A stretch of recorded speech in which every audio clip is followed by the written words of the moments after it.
Best actress Indubala, Subhashree Ganguly. মনে ঝড়ো হাওয়া বুকে ধরে যাওয়া কোন ফাগুনেতে জ্বলছি আমরা এই মরশুমে রোজ রাত ঘুমে তাই একই সাথে চলছি ভুলে।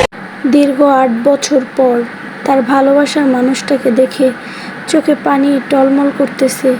আমরা মেয়েরা হাউমাউ করে কাঁদতে পারি, বাট পুরুষরা কাঁদতে পারে না, এটাই তাদের চাপা কষ্ট। সুখবর, দেব শুভশ্রী আবারও বড় পর্দায় ফিরতেছে একসাথে দুজনে। আমি শুভশ্রী গাঙ্গুলি। আমি দেব। 12 বছর পর আবার আমরা একসাথে সমস্ত অপেক্ষার অবসান ঘটিয়ে আপনাদের কাছে সিনেমা হলে মুক্তি পাচ্ছে। ধূমকেতু আসছে বড় পর্দায়। অবশেষে এই 14ই আগস্ট। আর অপেক্ষা নয়, দেখা হচ্ছে সবার সাথে বড় পর্দায়। আমাদের ছবি ধূমকেতু 14ই আগস্ট 2025। এই 14ই আগস্ট 2025। দীর্ঘ 12 বছর হয়ে যাচ্ছে তাদের বিচ্ছেদের বয়স, কিন্তু তাদের ভক্তরা আজও পর্যন্ত জানতে পারল না তাদের বিচ্ছেদের কারণ কি। একটা জিনিস তাদের ভক্তদের মন কেড়ে নিছে, এই বিষয়টা দেখে দুজনের ভিতরে খুব সুন্দর একটা শিক্ষা আছে, আর তাদের এই শিক্ষা থেকে তাদের ভক্তরা ভালো কিছু শিখতে পারবে।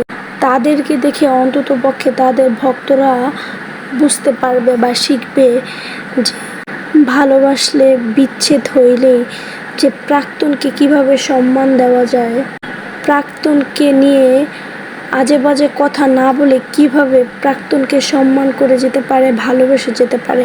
এটা সবার বোঝার দরকার যে আল্লাহ তাআলা ভালোবাসার জন্য মনটা ঠিকই দিছে, কিন্তু ভালোবাসা মানুষটাকে পাওয়ার সবাইকে ভাগ্য দেয়নি।